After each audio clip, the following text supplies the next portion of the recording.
en este último catecismo del año. Terminamos precisamente los 3 primeros mandamientos que están referidos directamente a nuestros deberes para con Dios. Es bien importante, quiero recordar, aun cuando ya lo hubiéramos leído en otros catecismos, estos 3 mandamientos, el amar a Dios sobre todas las cosas, que los encierra a todos, el santificar su nombre, el nombre de Dios es santo, y el solo pronunciarlo exige de nosotros un gran respeto, y debemos darle gloria con nuestra vida. Y este último mandamiento que vamos a ver hoy, el santificar las fiestas, nos ayudan a cumplir con Dios el deber de justicia, a ser verdaderamente justos. En la Biblia, cuando se habla de justos, siempre la palabra justo hace referencia a aquel que ha tenido en cuenta los derechos de Dios y por tanto los ha respetado y ha cumplido todos sus deberes para con Dios. En el volumen 4, en el capítulo 123, del 27 de marzo de 1902,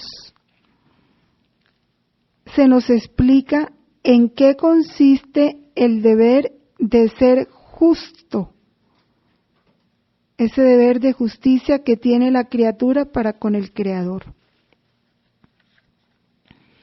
Dice así: no solo debes ser recta, sino justa. No solo la rectitud, sino también la justicia.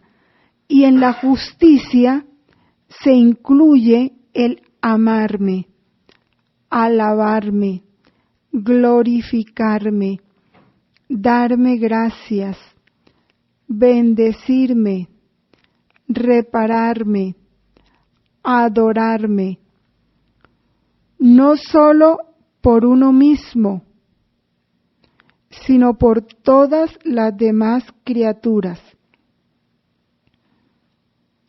Ese amarlo por los que no le aman, pedirle perdón por los que no le piden perdón, darle gloria por los que no le dan gloria, ¿no?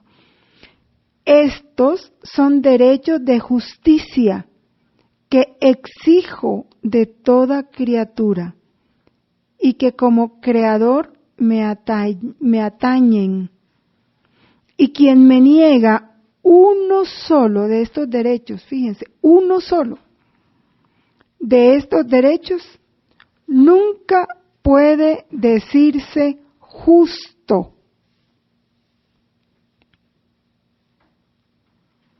Por eso piensa en cumplir tu deber de justicia, pues en la justicia encontrarás el principio, el medio y el fin de la santidad.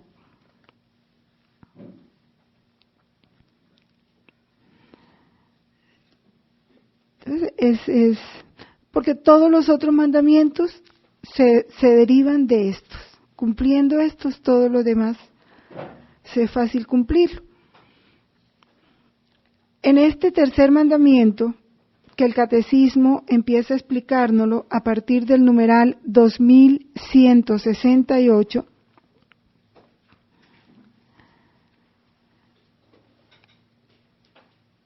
en la consideración que el catecismo nos ayuda a hacer, nos pone primero de presente lo que fue este mandamiento en el Antiguo Testamento. En el Antiguo Testamento, este tercer mandamiento se cumplía el día sábado. Y es importante entenderlo. Y entender luego por qué se cambió a domingo, para que no nos dejemos confundir de todas las sectas protestantes que se quedaron en el sábado. Y que nosotros podamos tener esa claridad. ¿Por qué no el sábado? ¿Por qué el domingo? Entonces, por eso el catecismo empieza explicándonos la importancia que en el Antiguo Testamento tenía el sábado y por qué. ¿Cuál era el sentido del sábado en el Antiguo Testamento? Lo primero, ¿sí? El sábado era proclamado día santo. Dice la Escritura en Éxodo 20, Deuteronomio 5, los dos libros hablan de lo mismo. Recuerda el día sábado para santificarlo. 6 días trabajarás y harás todos tus trabajos, pero el día séptimo, ese día es de descanso para el Señor tu Dios. No harás ningún trabajo. Y Jesús, en el Evangelio de San Marcos, rectificándole a los judíos cuál era el espíritu de esta ley, les dice, el sábado ha sido instituido para el hombre, o sea, para que el hombre descanse, no el hombre para el sábado. De suerte que el Hijo del Hombre también es Señor del sábado. Eso está en el capítulo 2 del Evangelio de San Marcos, en los versículos 27 y 28. Entonces, lo primero es proclamar la santidad de ese día. Pero nos decimos, ¿y qué es santificar un día? Debemos santificarlo. Bueno, ¿y cómo la santificamos? El día se santifica consagrándoselo al Señor. De ahí deriva la santidad de un día. Porque en sí la santidad no está en el día. ¿En dónde está la santidad? En quien vive ese día. Y en el propósito con el que se vive ese día. Por eso, el día séptimo será día de descanso completo, consagrado al Señor. Otro propósito del día sábado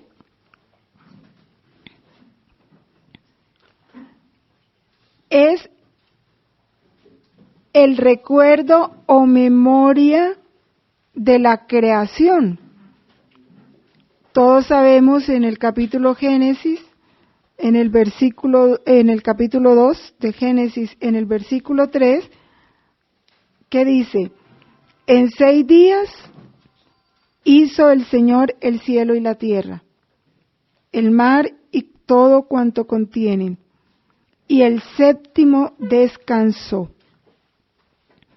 Por eso bendijo el Señor el día del sábado y lo hizo sagrado. Y ahí está lo sagrado, en que está consagrado a Dios, dedicado a honrar de manera especial a Dios. Otro sentido que tenía el sábado era el recuerdo y conmemoración de la liberación del pueblo de Israel de la esclavitud de Egipto. Todos recordamos que el pueblo estuvo esclavo en Egipto, que a través de Moisés y de todos los prodigios que Dios obra por medio de Moisés, el faraón se rinde y deja salir al pueblo. Y viene el paso del Mar Rojo y la liberación, porque ya ellos quedan libres. En Egipto eran esclavos, sometidos a una servidumbre muy dura, y son liberados. El sábado también está dedicado a eso, a hacer una memoria de esa liberación y un agradecimiento a Dios. Lo dice el libro del Deuteronomio, en su capítulo 5, en el versículo 15, nos dice eso. Acuérdate que fuiste esclavo en el país de Egipto y de que el Señor tu Dios te sacó de allí con mano fuerte y tenso brazo. Por eso el Señor tu Dios te ha mandado guardar el día sábado. Es un día de agradecimiento. Igual para nosotros. A ellos los liberó de la esclavitud de Egipto, a nosotros de la esclavitud del pecado. Porque antes del bautismo pertenecíamos al demonio. Jesús por el bautismo nos rescata, nos libera y nos hace pertenencia suya. Ellos, como todavía no vivieron esa redención, conmemoraban la liberación de la esclavitud de Egipto.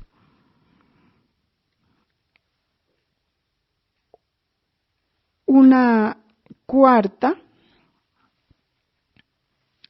razón y cuarta, dijéramos, objetivo con el que ellos guardaban el sábado, un signo de la alianza inquebrantable. Pero la alianza inquebrantable es de Dios. Porque Él es el único que no la quebranta. El hombre la quebranta cuantas veces queramos nosotros, el hombre está quebrantando esa alianza con Dios. Pero lo que el pueblo celebra el sábado es la alianza inquebrantable de Dios, que pese a los pecados, pese a su infidelidad, pese a que se vuelven otra vez a los ídolos, después de haber hecho Dios grandes prodigios, Dios sigue fiel. Y eso es lo que el pueblo celebra. Y eso es lo que también es todo este significado del sábado que vivían los judíos, nosotros tenemos que asumirlo, ya desde nuestro sentido cristiano, no del judaísmo, sí del cristianismo. ¿Cuánto no tenemos que agradecer la fidelidad de Dios para con nosotros? Esa fidelidad inquebrantable. Cuando Dios, por mis pecados, por mis infidelidades, por mi rebeldía, por mi indiferencia, por mis frialdades, cuando Dios me ha dejado de su mano? Nunca, nunca. Él hace salir el sol sobre buenos y malos, sobre justos y pecadores. Es esa alianza inquebrantable. Por eso también la gratitud, un signo de gratitud, de reconocimiento y de gratitud para con Él. Y como último elemento para considerar la importancia, la grandeza, la santidad de ese día dedicado a Dios, está el que Dios es el modelo, el ejemplo de todo nuestro actuar. Y Él como Dios, dice el catecismo, la acción de Dios es el modelo de la acción humana, en el numeral 2172. Si Dios tomó respiro el día séptimo, también el hombre debe descansar y hacer que los demás, sobre todo los pobres, recobren aliento. El sábado interrumpe los trabajos cotidianos, concede un respiro. Es un día de protesta contra la servidumbre del trabajo y del culto al dinero.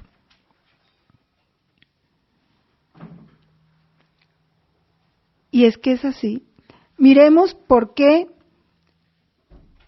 el hombre no descansa el día que debe descansar. ¿Qué lo mueve? El dinero.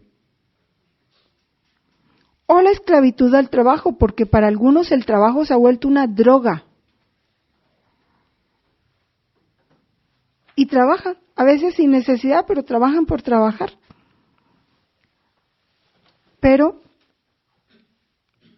como Dios, que es el modelo de toda acción humana, ha dedicado un día al descanso en la creación, lo señaló así, también nosotros tenemos que hacerlo. Y sobre eso Jesús, que también vino a la tierra para ser modelo de santidad. Él es el camino que debemos seguir, Él es la verdad que debemos conocer y vivir. ¿Qué dice Jesús? Él fue acusado muchísimas veces de quebrantar el sábado y le pusieron muchas trampas para ver si caía, ¿no? En sábado. Acuérdense el hombre de la mano seca. Y él conoce la intención de los corazones. Y no le importa. Y lo hace pasar adelante y extiende tu mano y lo sana. Él, a pesar de ser acusado de quebrantar el sábado, él actúa para darle a los judíos, para recobrar en los judíos el verdadero sentido del sábado, porque ellos lo habían tergiversado totalmente. ¿Y qué les dice? Él nunca falta a la santidad de ese día. Lo vemos ir a la sinagoga para con los judíos estar haciendo lo que ellos hacían ese día. En el Evangelio de San Marcos, en el capítulo 1, en el versículo 21, dice, llegaron a Cafarnaún y luego el día sábado, entrando en la sinagoga, enseñaba. Los sábados, como era dedicado al Señor, ellos iban a la sinagoga a estudiar las Escrituras y a comentarlas, a meditarlas, y Jesús hacía eso como un buen judío. Pero con autoridad da la interpretación auténtica de esta ley. Y dice, el sábado ha sido instituido para el hombre y no el hombre para el sábado. Y les pregunta, a ver, ¿es lícito hacer el bien en sábado o no? ¿Es lícito salvar una vida en vez de destruirla? Y ellos no le pueden contestar. Aquí está en Marcos 3, curación del hombre de la mano seca, lo que veíamos. ¿Es lícito en sábado hacer bien o mal? ¿Salvar una vida o matarla?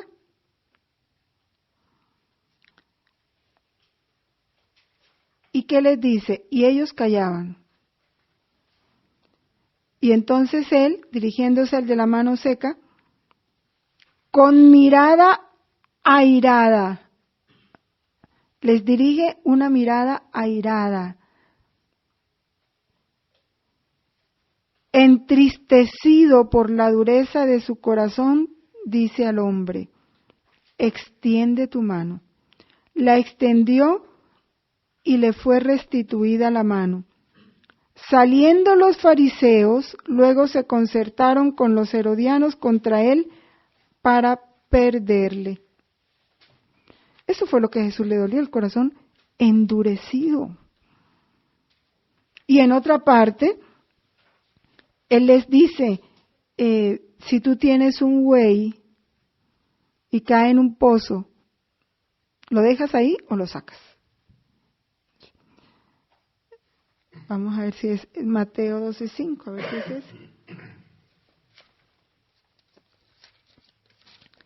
Porque lo que Jesús trata siempre frente a toda ley es que nosotros vivamos el Espíritu.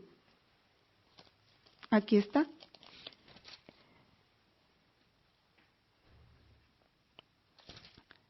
¿Es lícito curar en sábado? ¿Quién de vosotros, teniendo una oveja que cae en un pozo en día de sábado, no la toma y la saca? Pues cuánto más vale un hombre que una oveja. Lícito es, por tanto, hacer bien en sábado. Ya les está marcando que sí y que no. Esto es importante, porque esto nos va a dar criterio a nosotros para el cumplimiento de este mandamiento. Entonces dijo aquel hombre: extiende tu mano, y la extendió sana como la otra. Los fariseos, saliendo, se reunieron en consejo contra él. Qué dureza de corazón, ¿verdad? Es el no tener claro la verdad. Bueno. ¿Por qué para nosotros no el sábado sino el domingo? Porque el sábado en el Antiguo Testamento, ley divina. ¿Quién los mandó a ellos a guardar el sábado? Dios, cuando le dio a Moisés las tablas de la ley. ¿Cuál es la razón del cambio al domingo? Nos lo explican los numerales a partir del 2174. ¿Cuál es la razón?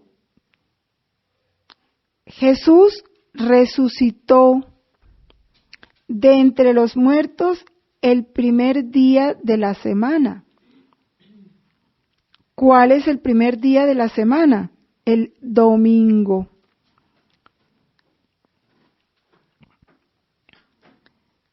Que muchos pensaban que era el último, no, pensaban el lunes como primer día, no, el primer día de la semana es el domingo. En cuanto es el primer día de la semana, esa resurrección de Cristo, porque Cristo con la resurrección hace del hombre una nueva criatura, ¿sí? Recrea a la humanidad. Con su resurrección, Él nos recuerda esa primera creación.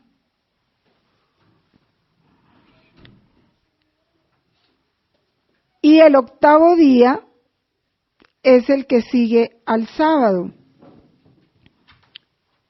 Vamos a confrontar Marcos 16:1.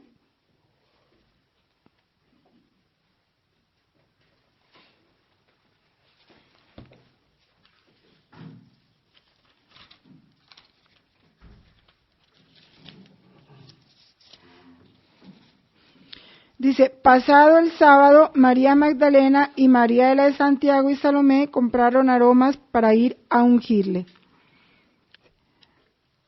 El domingo nos recuerda esa nueva creación. Para los cristianos vino a ser el primero de todos los días, la primera de todas las fiestas. Esto es importante. El domingo es la primera de todas las fiestas, porque todas las demás fiestas brotan de la resurrección de Cristo.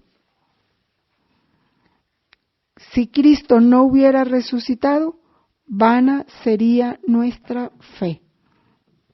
Ahí está fundamentado todo, en esa resurrección de Cristo. Por eso para nosotros tiene que ser la primera de todas las fiestas, el día del Señor, el domingo. Dice San Justino: nos reunimos todos el día del sol, porque es el primer día después del sábado judío, pero también el primer día en que Dios, sacando la materia de las tinieblas, creó al mundo. Ese mismo día Jesucristo, nuestro Salvador, resucitó de entre los muertos. Entonces, el domingo para nosotros tenemos que vivirlo con toda la plenitud del sábado. Por eso Jesús dice: yo no vine a abolir la ley, sino a perfeccionarla, ¿sí? A llevarla a su pleno cumplimiento, a darle la plenitud. Él no vino a quitarla, no. Vino a darle su máximo significado, su máxima plenitud a esa ley. Por eso todo lo del sábado que consideramos que los judíos conmemoraban el sábado, vamos a recordarlo un poquito. Lo primero, el primer significado del sábado, la memoria de la creación. Día consagrado al Señor, sí, santificarlo, la memoria de la creación, la liberación del pueblo de la esclavitud, la alianza, ese signo de gratitud por la alianza inquebrantable de Dios para con nosotros. Dios nunca rompe su alianza. Y el quinto significado, Dios descansó, nosotros también debemos descansar. Todo eso significado el sábado lo tenemos que vivir el domingo.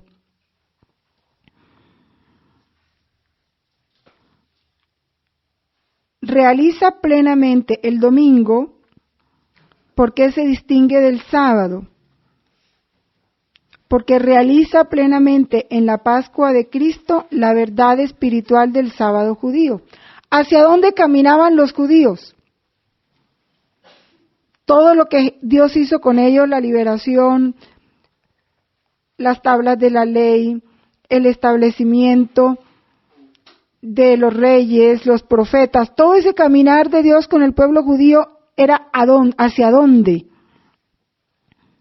Hacia la venida del Mesías. Porque la verdadera liberación la iban a encontrar en Jesús. Y esa verdadera liberación, ¿cuándo se da? Cuando Cristo muere en la cruz y resucita, triunfando sobre la muerte, sobre el pecado.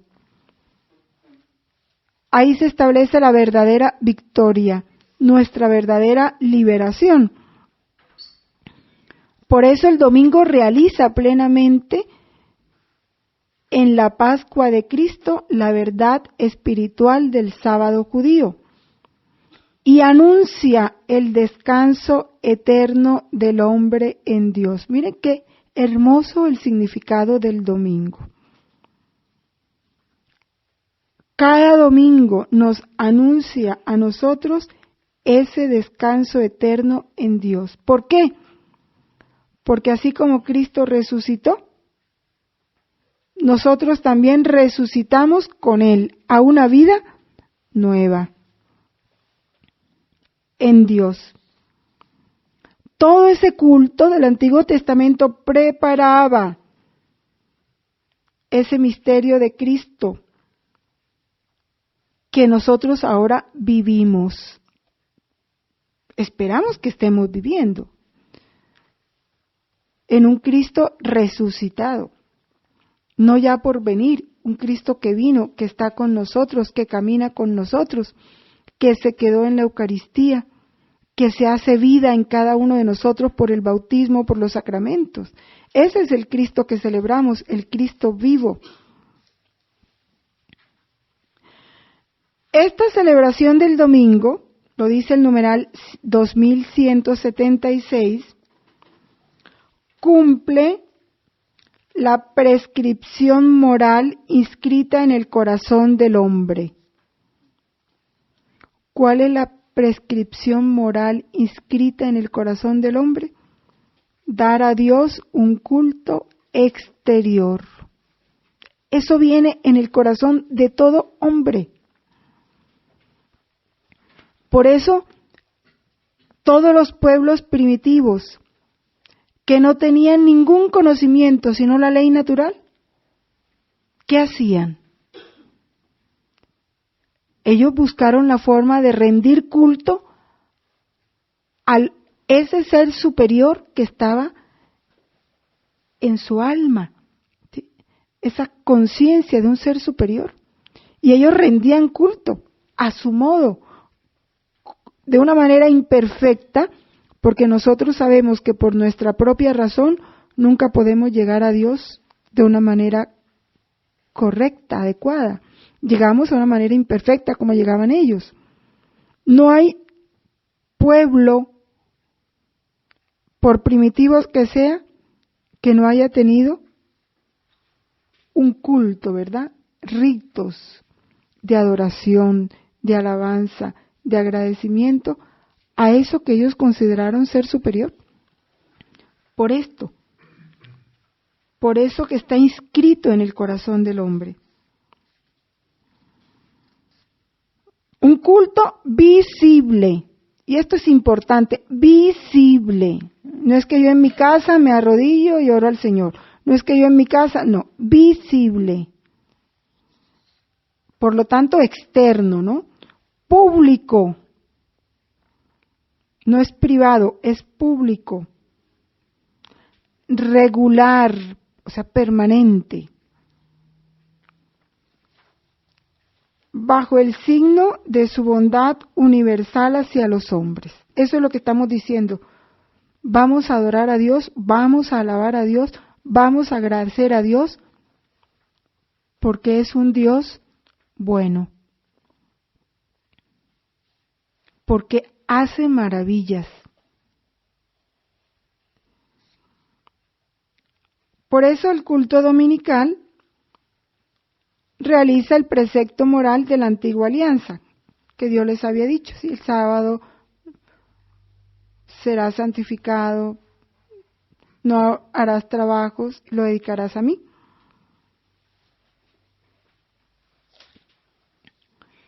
¿Cómo santificamos el domingo? A través de muchos actos, pero el acto central tiene que ser la Eucaristía. Es el acto central a través del cual nosotros santificamos las fiestas. El numeral 2177 nos lo explica de una manera muy completa y es muy importante.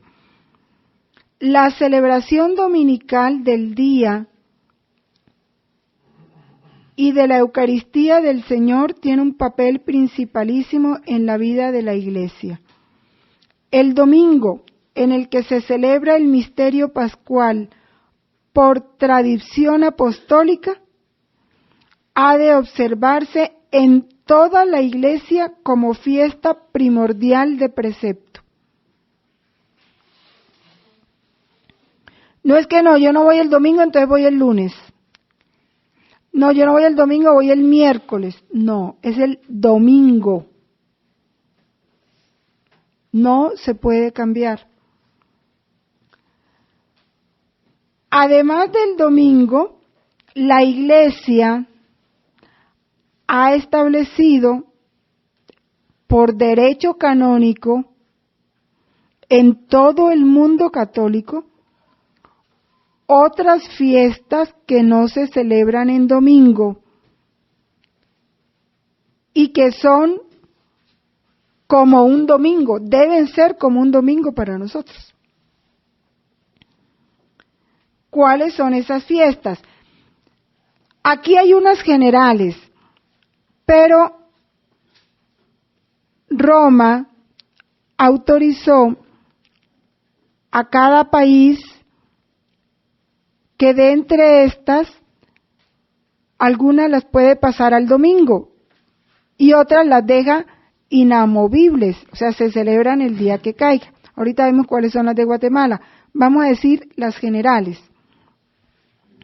Y que es importante que para todos los católicos, así tengamos que ir a trabajar, las consideremos un día muy especial. ¿Cuáles son? Navidad, o sea, 25 de diciembre. Epifanía, 6 de enero. La Ascensión, que esa sí es, no cae en fecha fija.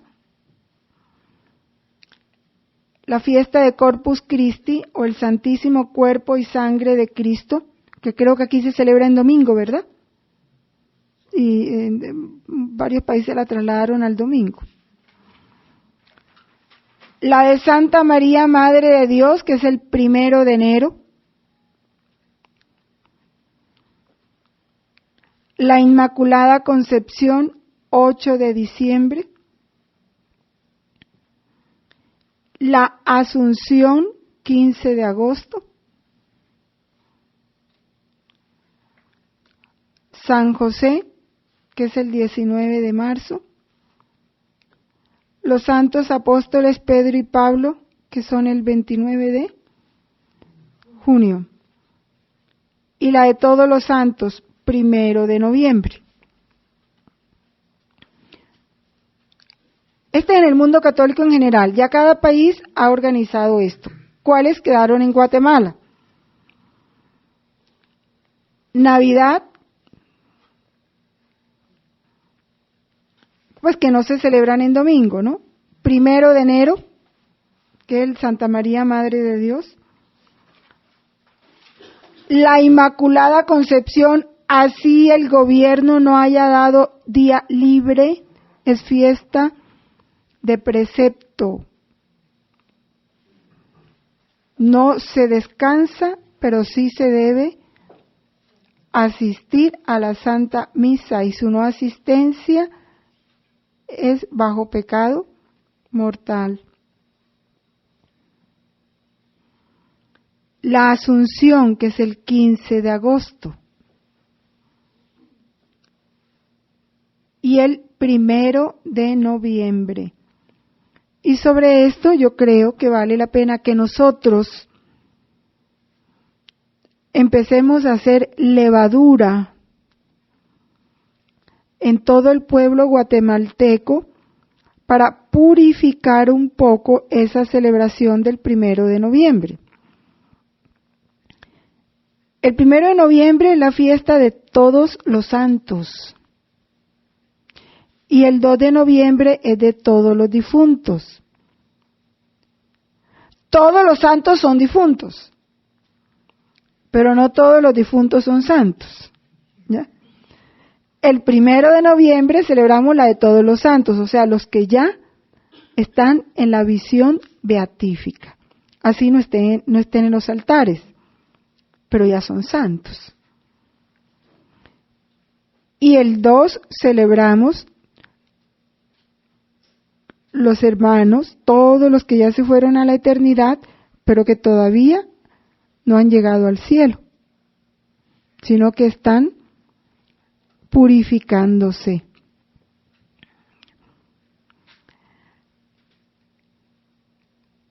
En ustedes ha habido una unión de esas dos fiestas, no está mal, pero ¿qué ha pasado?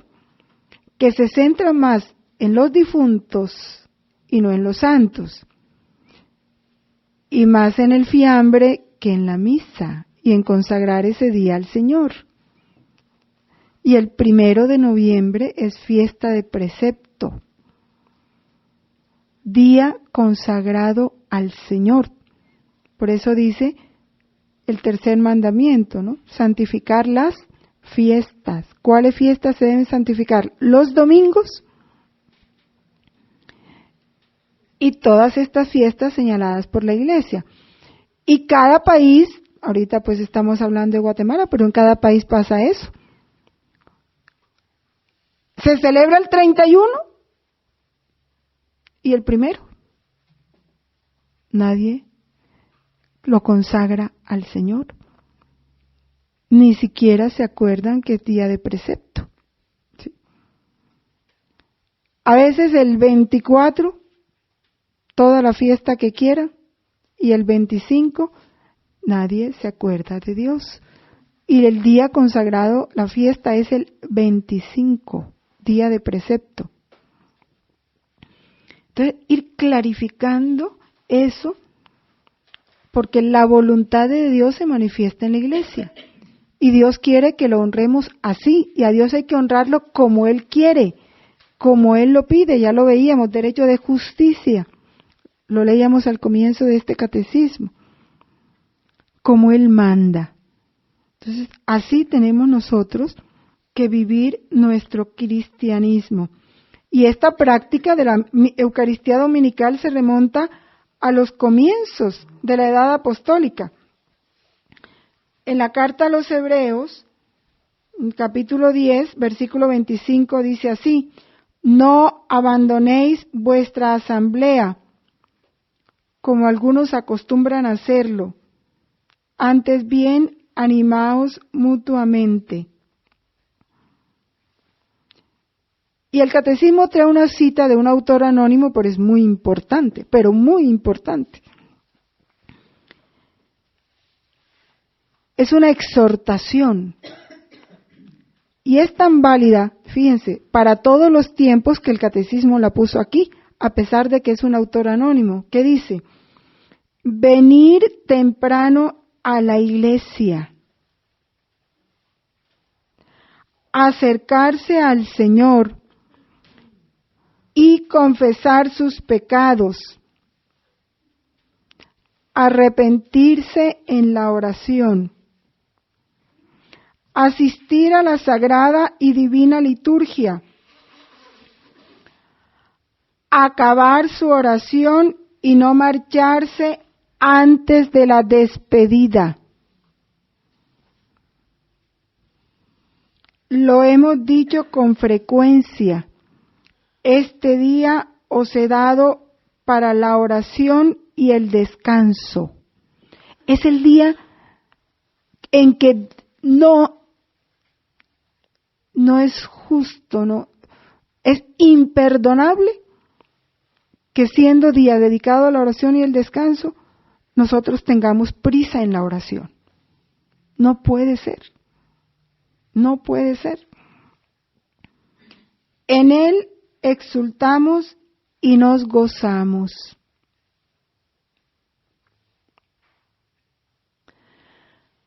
La parroquia es una comunidad de fieles.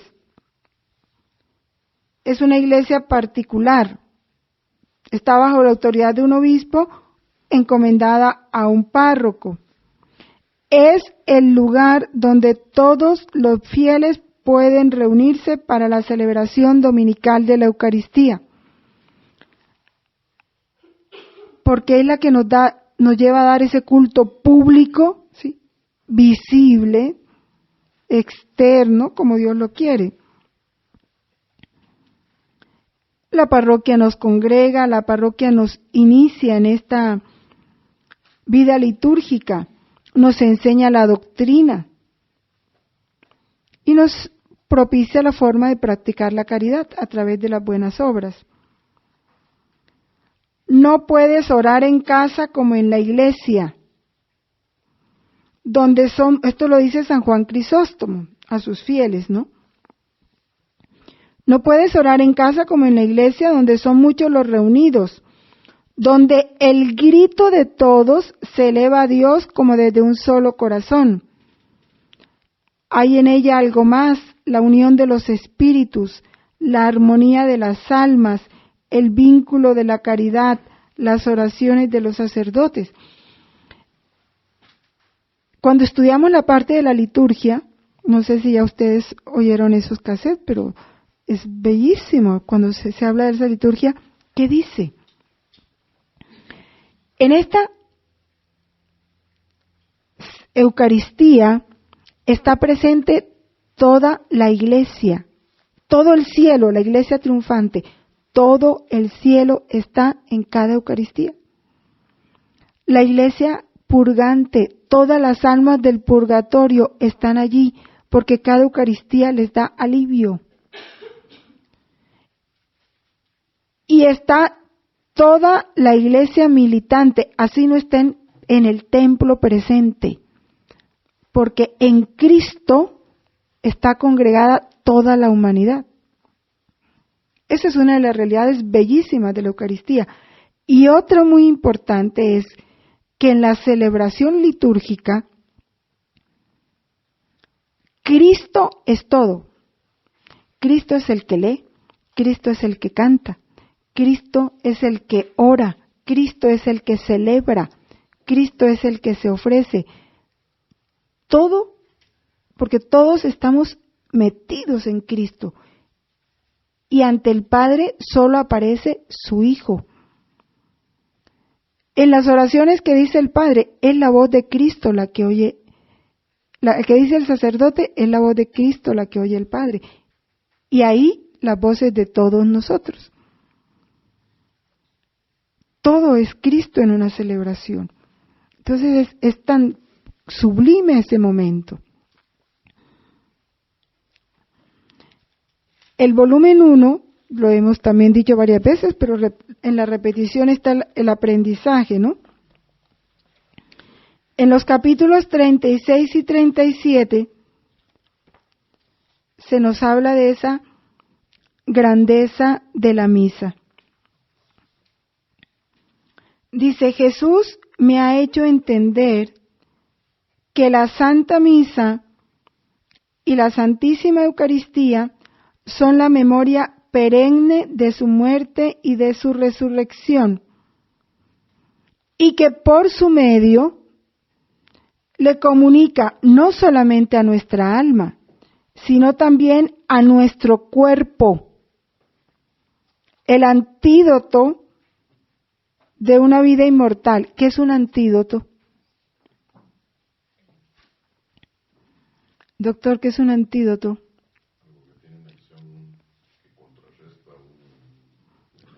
Contrarresta, un veneno. ¿Cuál fue el veneno que nos inyectó el pecado? La muerte. Y nuestro cuerpo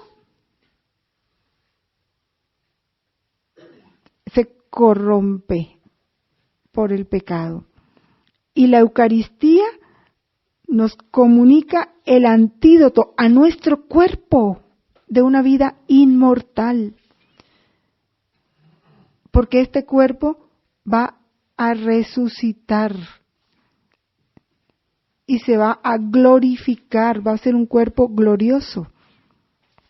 Y más adelante nos lo explica muy hermoso. La Santa Misa nos dice que nuestros cuerpos deshechos y hechos cenizas por la muerte resucitarán en el último día a la vida inmortal, que para los buenos será gloriosa y para los perversos llenos de tormentos, ya que éstos, no habiendo vivido con Cristo, no resucitarán con Él. Mientras que los buenos, habiendo vivido íntimamente con Cristo, resucitarán casi al igual que Jesús mismo.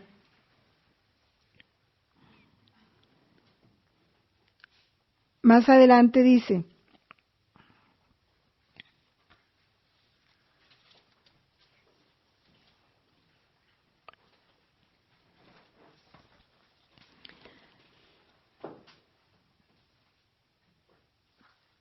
¿cómo es que los cristianos no se acostumbran a Él para sacarle provecho? ¿Se puede tener cosa más saludable y confortante de parte de nuestro Dios para un corazón que ama? Y eso nos lo está insistiendo tanto el Padre ahora en los cassettes. ¿Cómo es posible que Jesús está ahí ofreciéndose para nosotros y por nosotros todos los días? Y tenemos misa a las 7, misa a las 8:30, misa al mediodía, ¿Cómo es posible que nosotros no le saquemos provecho? Pudiendo no ir a la Eucaristía, ¿cómo es posible? ¿Por dormir un poco más? ¿Por hacer otras cosas menos importantes? No debiera un católico, desde que no tenga un obstáculo realmente insalvable, no debiera dejar de participar en la Eucaristía. Y el amor es el que nos lleva a hacernos ingenioso. No solamente nutre el alma para hacerla digna del cielo, sino que le comunica al cuerpo aquella prerrogativa por la cual podrá a su tiempo gozar de los eternos placeres de su Dios. Y aquí explica algo bien importante. A mí me parece que en aquel gran día sucederá aquel fenómeno natural que se presenta a la vista de quien está contemplando el cielo lleno de estrellas mientras se acerca la hora en que el sol aparezca. ¿Qué es lo que sucede? El sol, apareciendo con su luz, absorbe en sí la luz de todas las estrellas. Las estrellas no dejan de brillar, pero no las vemos porque hay sol. Y mientras éstas desaparecen a la vista de quien observa, cada una queda con su luz propia y en su propio lugar. Tanto que éstas, al desaparecer el sol de nuevo, como si recibieran nueva vida, vuelven a resplandecer en el firmamento, la noche. Por eso brillan las estrellas. Así sucede con las almas. Revestidas como estrellas de la luz que les ha comunicado por dicho sacrificio y sacramento de amor, cuando se encontrarán en el juicio universal en el valle de Josafat, antes de que llegue Jesús, el sol eterno de justicia, cada una de ellas observará a todas las demás almas, y en cada una se observará aquella luz adquirida y comunicada por tan santo sacrificio y por tan sacrosanto sacramento de amor. Pero al aparecer Jesús, juez, sol eterno de justicia, en su inmensa luz, absorberá en sí a todas las almas bienaventuradas que resplandecen como estrellas y hará que existan para siempre en él, haciéndolas nadar en el mar inmenso de todas las perfecciones de Dios. ¿Y qué sucederá con las almas que no tengan esta divinísima luz que les ha comunicado la Eucaristía? Dice, me alargaría demasiado si quisiera responder a esta pregunta. Por ahora digo solamente que Jesús me ha hecho comprender que los cuerpos unidos a las almas que tienen luz resplandeciente estarán eternamente con Él. En cambio, los que estarán unidos a las almas negrísimas y tenebrosas por falta de la luz no recibida mediante la debida y querida participación a este sacrificio y sacramento de amor, serán arrojados y precipitados, privados de la luz y de la gracia en las más densas tinieblas, dependiendo de su ingratitud cometida conscientemente contra tan grande donador. Y ahí, bajo la esclavitud del príncipe de las tinieblas, Lucifer, serán atormentadas eternamente por el más terrible y desgarrador remordimiento. Para quienes han tenido la oportunidad de escuchar ese testimonio de la doctora Gloria Polo, ella es un instrumento de la misericordia de Dios, porque Dios la devolvió para que creyéramos en la eternidad y en el juicio. ¿Qué dice ella? ¿Cómo vio a su mamá? Vestida de luz. Y dice ella, vestida de Eucaristía. Porque era una mujer de misa diaria, de oraciones largas ante el Santísimo, de comunión diaria, pese a que tenía un esposo infiel y todo lo que ustedes quieran, y unos hijos rebeldes. Pero ella ancló su corazón en Jesús, en la Eucaristía. Y gracias a eso se salvó su esposo y se salvó su hija, y me imagino que los otros hijos. Es que Dios nos ha dejado eso. Es un regalo de Dios y nosotros no podemos desperdiciarlo. Es entender esa parte, el valor de la Eucaristía.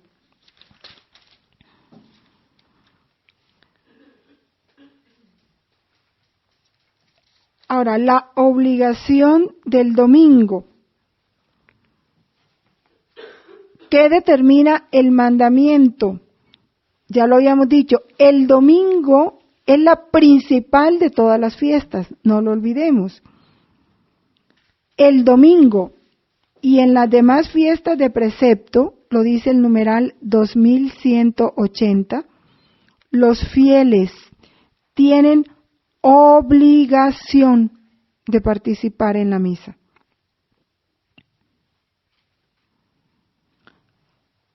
¿Quién cumple el precepto de participar en la misa? Quien asiste a ella donde quiera que se celebre en un rito católico. No es que yo fui al culto de los protestantes, del séptimo día. No.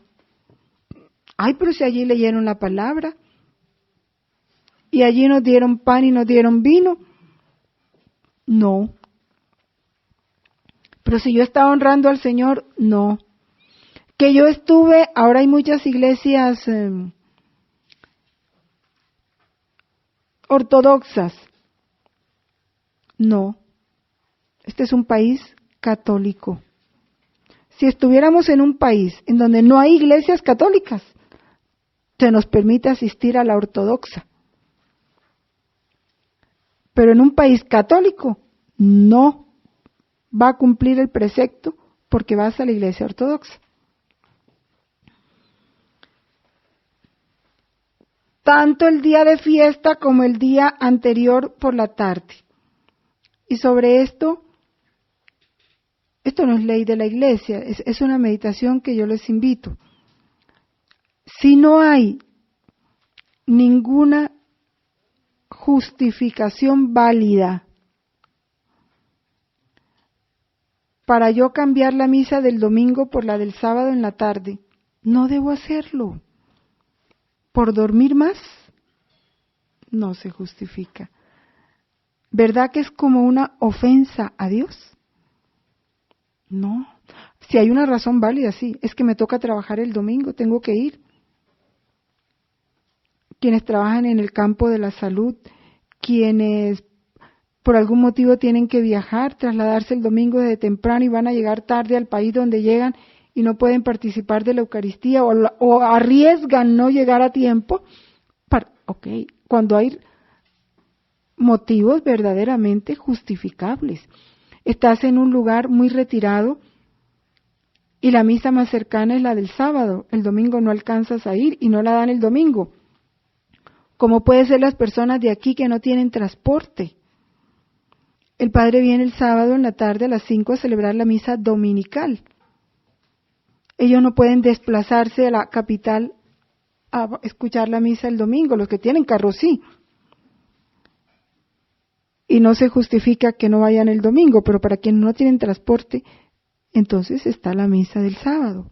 Pero para quien no tiene ningún motivo, solo por pereza, por dormir más, no. Es una ofensa a Dios, así la iglesia lo permita. Y ese es el espíritu con que tenemos que vivir esto. No, es que la iglesia dijo que el sábado en la tarde sí, entonces yo voy el sábado en la tarde y el domingo duermo todo el día. No. Si estás enfermo, sí, pero si no estás enfermo, el día es el domingo, el día de precepto. La Eucaristía del domingo fundamenta y confirma, fíjense, fundamento. Y las cosas cuando no tienen fundamento, ¿qué les pasa? Se desmoronan. La Eucaristía del domingo fundamenta y confirma toda la vida cristiana. Si la vivimos plenamente con todo el sentido que ya se nos explicó, de agradecimiento, de reconocimiento de Dios, de honrarlo a Él, de unirnos a su descanso, con todo ese sentido, entonces confirmará nuestra vida cristiana, pondrá el sello de que nuestra vida es realmente cristiana. Por esto los fieles, lo vuelve a decir, están obligados a participar en la Eucaristía los días de precepto, a no ser que estén excusados por una razón seria, por ejemplo, enfermedad, el cuidado de niños pequeños. Una mamá que no tiene con quién dejar al niño tiene que ir muy lejos a la misa, no puede llevarlos, bueno, razones fuertes. O dispensados por su pastor propio, en este caso el obispo o el párroco. Los que deliberadamente faltan a esta obligación cometen un pecado grave, mortal. Mucha gente le parece que no.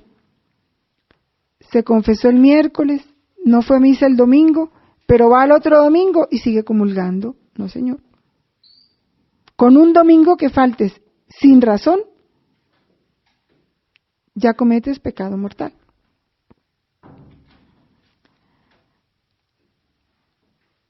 Esta participación es un testimonio de pertenencia y de fidelidad a Cristo y a su Iglesia. A través del domingo, de esa celebración pública, testimoniamos nuestra fe. ¿Qué más hacemos? Nuestra comunión con la Iglesia. Somos un cuerpo, somos una asamblea, pertenecemos a una misma familia. Y testimonio de caridad, la máxima caridad, que es ser justos con Dios. A través de nuestra presencia le decimos a todo mundo que Dios es bueno, que merece mi alabanza, mi gloria. Yo voy a alabar a Dios. Eso le decimos a todo el mundo cuando va a la iglesia. Que conozca de las culturas que conozco, de las cosas que me gustan de los americanos. Ellos viven mucho este sentido. Y tú los ves y pareces que fueran para una gran fiesta. Se ponen el mejor vestido. Porque van a celebrar el Día del Señor. Van a la fiesta del Rey.